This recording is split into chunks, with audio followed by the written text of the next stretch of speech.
Welcome to Electrified. It's your host, Dylan Loomis. Quick shout out to my new or updated patrons, Martin N and Leo S. Thank you for choosing to support the channel. Apologies about the end of Wednesday's video. I accidentally deleted a clip, so that part became very confusing. I was just highlighting that a couple days ago, Elon responded to a post of mine on X saying, "Bizarre, so many people still believe the media." I wanted to address this because some folks were saying I was a hypocrite because some of the sources that I cited for what I said in the original post were actually mainstream media articles. And then from there, the rest of my justification made it into Wednesday's episode if you missed it and you want to find out. On there not being a video yesterday, I told myself a while back I was never going to force content out there. Now, it's not great for me when I don't upload, as I do like getting paid, but if there's not enough news to make a video that has some substance to it, then I told myself I wouldn't make a video. You can always check the community tab for updates, but the plan is definitely still 5 videos per week going forward. But if here and there the news doesn't really allow for that, I'm not going to selfishly put something out there just so I can get paid. Data from S&P Global is saying EV registrations are up 18% in July compared to the same month last year. And Tesla delivered 5,175 Cybertrucks in the month, while other EV pickups combined sold just 5,546, which is indeed promising if Tesla can actually offer a Cybertruck for $80,000 or less. They said during the month, consumers that bought the Kia EV9 got over $19,700 per car in discounts. I really don't like magnifying 1 month, 1 market data, but I know we're all eager to hear about Cybertruck sales. They also said in the first 7 months of this year, EV registrations grew by 8.7%, capturing a 7.6% market share, up from 7.2% during the same time last year. 8.7% growth is not the 20 to 30% I think many of us are hoping for, but it's also not negative 30% like many would have you believe. And from the EIA, at the end of Q2, when you include hybrid data, that takes the market share to 19% through the first half of the year. For most of last year, that number was between 12 and 15%. Here's a table with July registrations in the US, Tesla up 1.2% over the same month last year, followed by Ford in second, and then Chevy and BMW in third and fourth.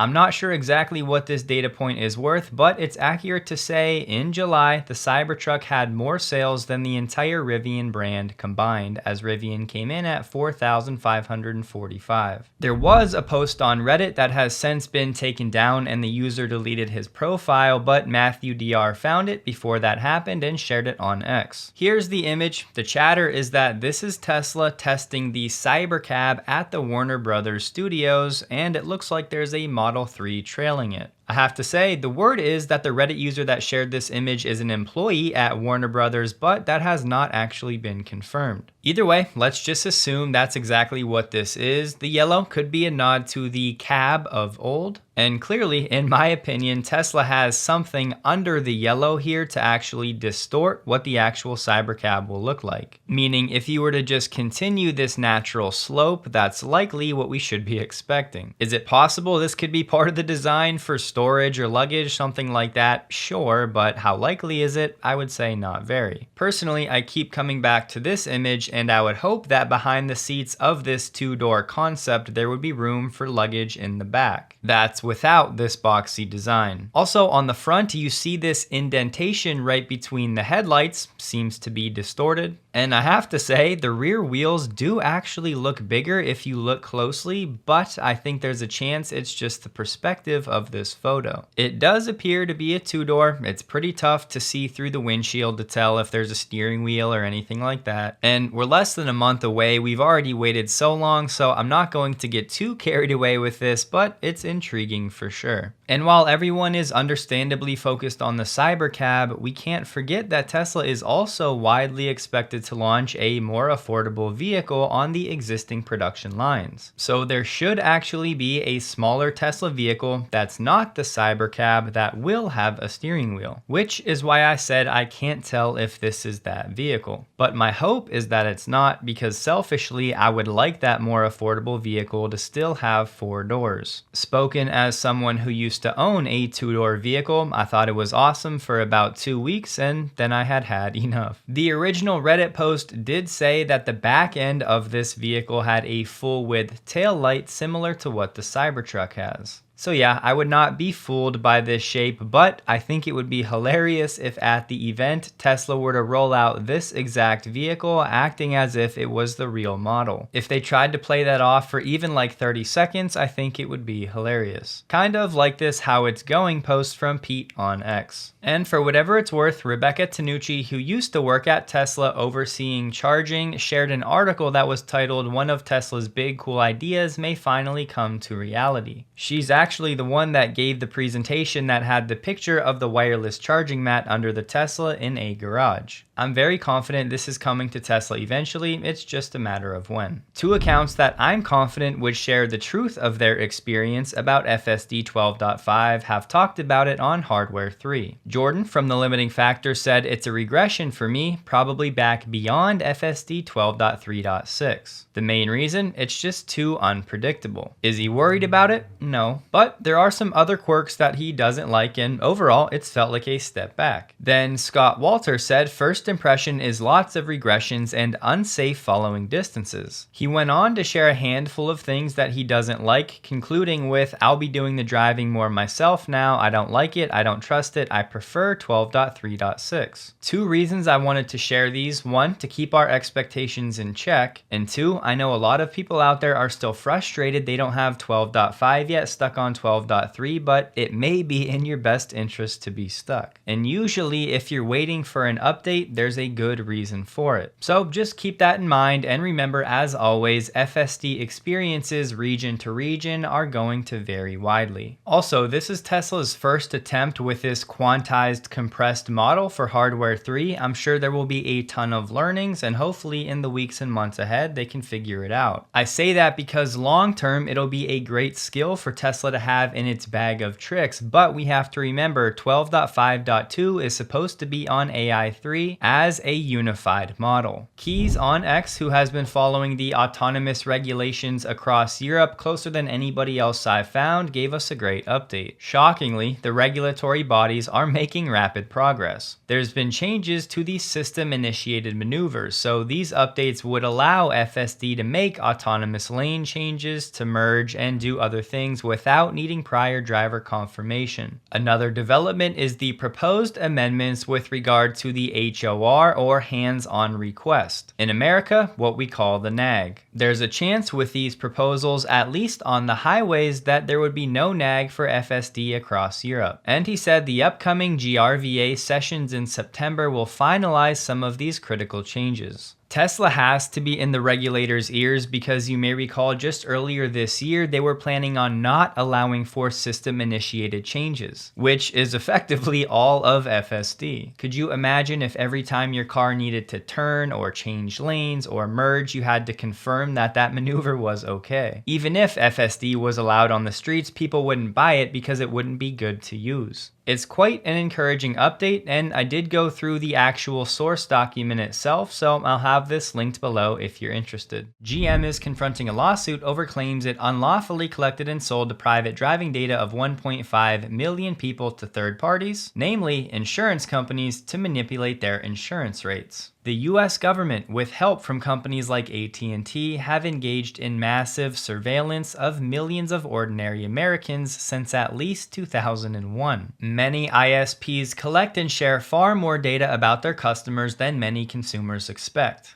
The data is clear. Companies, including our internet service providers, are watching much closer than we realize. With our privacy continually eroding, this is why I'm happy to talk about Surfshark VPN, the sponsor of this video. A VPN like Surfshark will drastically limit what anybody can see by encrypting all of your online activity and personal information. So even if a third party tried to intercept your connection, your encrypted data would look like nonsense to them. For anybody in the know, Surfshark uses AES 256 encryption, which is one of the most sophisticated protocols in existence. Surfshark also has a strict no logs policy and operates on RAM-only servers, so no data is being stored in physical hard drives, And yes, this policy has been audited by Deloitte. And Surfshark offers a lot more than just privacy and protection. It can unlock new libraries of content, it can get you better deals on flights and hotels, and with the clean web feature, it'll block those annoying ads and prevent phishing attempts. For less than a cup of coffee per month, Surfshark really is a no-brainer in 2024 in my book. So if you'd like to support the channel and take your privacy back for your family, you can get an extra 4 months free using my code Electrified at surfshark.com/electrified linked below. Or you can use the QR code right on the screen. In one of the more interesting updates lately, Tesla is now asking for bids on its virtual power plant in South Australia. It's currently a network of about 7,000 household batteries. Tesla is sending around a sales flyer to prospective buyers, and they're saying the VPP has 35 megawatts of capacity, and most of it, around 70%, is paired with rooftop solar, about 25 megawatts. All of the systems are installed in public housing. I'll pause here because I know many people are asking, well, what is Tesla actually selling if these power walls are on the homes of owners? You may remember a few years back, Elon basically set out to single-handedly help fix some of the electricity costs in South Australia. In a deal with the government, at no cost to the resident, Tesla was supposed to turn around 50,000 homes into part of this VPP. Each home was supposed to get a 5 kilowatt solar and a power wall too. The word at the time was that this program would be funded entirely by the sale of excess electricity. But my point here is that the homeowners never actually owned these systems. It appears as though Tesla has maintained ownership. Tesla says there's an opportunity to grow the system, but Tesla wants to remain as the supplier of the battery products, aka Powerwall, and it looks like Tesla still wants to control the software when it comes to AutoBidder. Plus, Tesla still wants to do the installations. Of course, there's still room to grow the system because years ago they were planning on 50,000 homes, and fast forward to this year and it's only at 7,000. Tesla's choice to sell these VPP assets is not expected to have any impact on Tesla's plans to launch its own retail energy business in Australia. Any deal here will be separate from Tesla Electric. Tesla is looking for offers starting this month, and they're hoping to conclude a sale by the end of the year. This obviously is not going to be some major windfall financially for Tesla, but I think it's more interesting when it comes to M&A in the renewable energy space. If companies in partnership with governments can outfit large groups of homes with solar and batteries, and then years later actually sell those assets to a bigger utility or something like that, it creates a new avenue of opportunity. Fun fact, Shell has already bought a few different virtual power plants, one in Italy. Not only that, but Shell bought a UK-based VPP company in 2019 and a German-based one in 2021. Why is Tesla doing this? My guess is they're just looking to consolidate their business model and really laser focus their efforts going forward. Here we have multiple companies turning down money from the government. Piedmont became the 5th U.S. company to abandon funds provided under the IRA. Collectively, these companies have left more than $730 million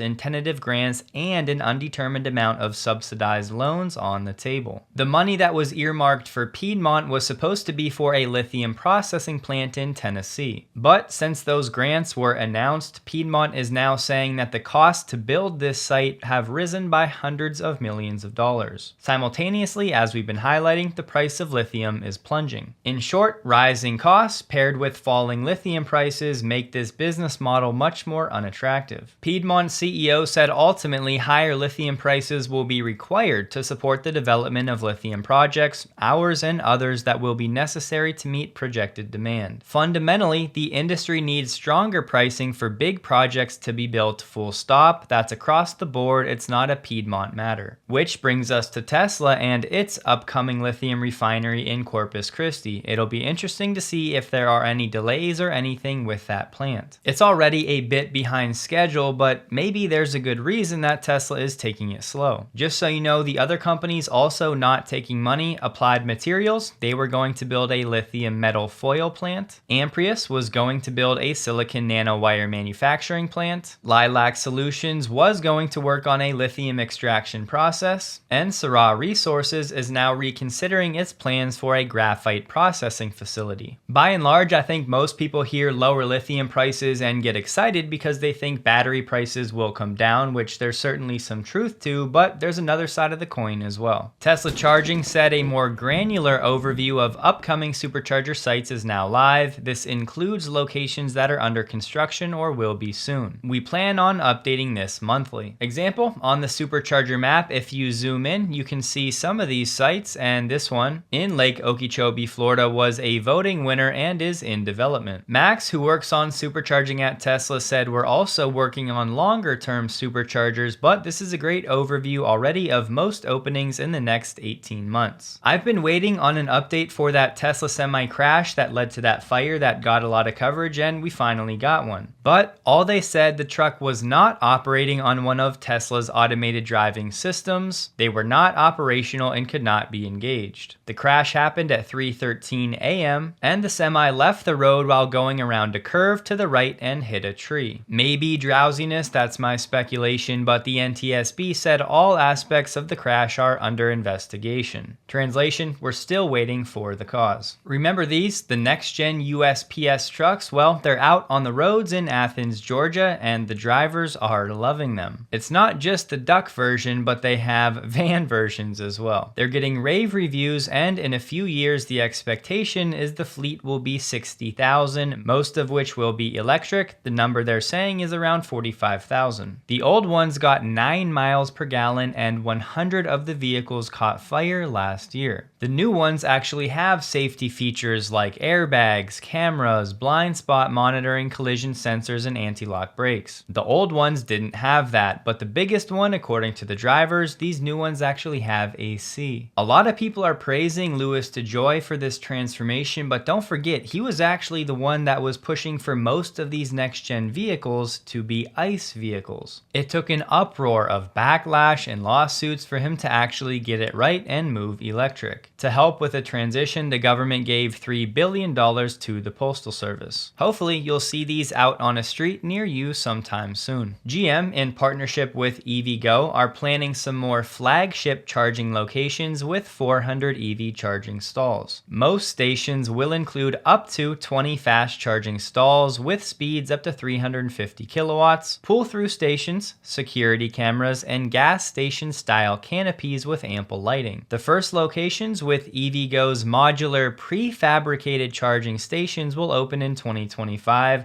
yet again taking a page out of Tesla's book. Clearly, they won't all have pull-throughs, as here's an example of those prefab units similar to Tesla. The partnership expects to have 2,000 of the planned 2,850 DC fast charging stalls open by the end of this year. It's the 400 number that's set to be at flagship sites. Kyle Connor and the team from Out of Spec just tested the new Model 3 long-range all-wheel drive compared to the old version. Spoiler alert, even accounting for degradation of the older Model 3, the new one went 60 miles farther than the old car on a perfect side-by-side comparison. As far as we know, this new Model 3 has the same Panasonic battery pack, the same motors, yet they were still able to get an extra 60 miles, which would be thanks to things like aero improvements and new wheels and tires. They also showed what happens if you really run a Tesla all the way down to true zero. So we're done. Now to figure out a safe place to pull over. The Cybertruck's right behind me, so we do have a, bright lit vehicle to keep us safe, but we are just about done. Wow. Yeah, no power left, no more regen. It threw on the flashes for me. I didn't even touch those. So pull over safely, charge immediately. Everything's flashing red. That's how we know we are totally done.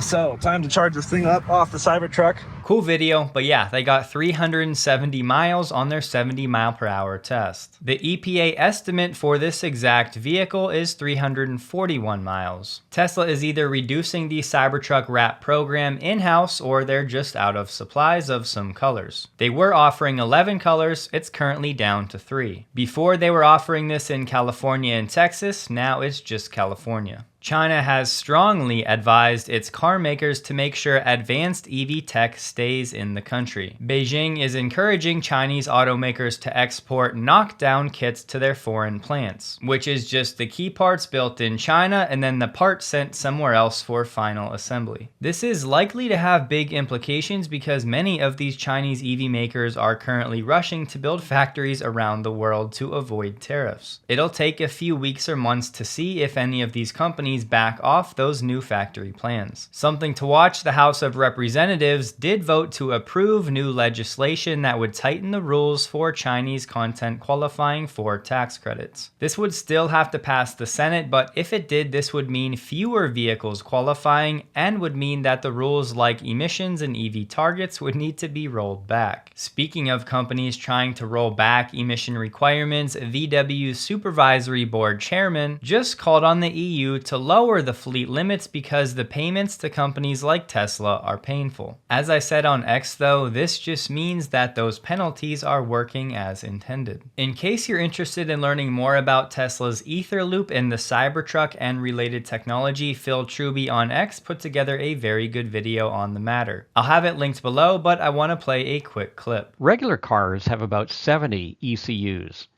Car manufacturers buy these ECUs as black boxes. The ECU does its job, be it braking, steering, engine control, ABS braking, or traction control, all largely independent of each other.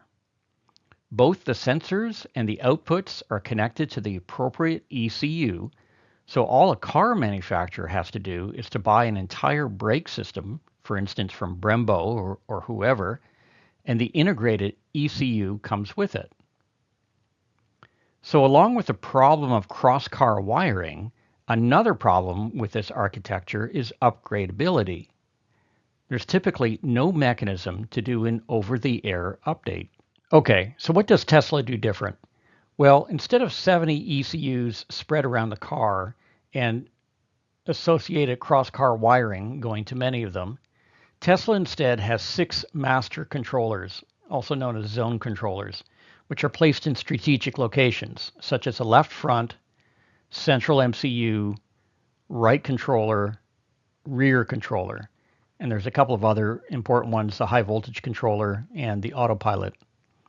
Each of these controllers is connected via an Ether Loop network. This is high-speed Ethernet, and I'll get into the specifics of what kind of Ethernet Tesla actually uses a little bit later. If you need some more content this weekend, I'd have a look at the rest. Tesla stock closed the day at $230.29, up 0.21%, while the Nasdaq was up 0.65%. It was a quieter volume day, trading about 16 million shares below the average volume the past 30 days. Don't forget to check out Surfshark, linked below. If you're interested, take advantage of those free months, and it'll protect you whether you're on the ground or in the air. Hope you guys have a wonderful and a safe weekend. Please like the video if you did. You can find me on X, linked below, and a huge thank you to all of my Patreon supporters.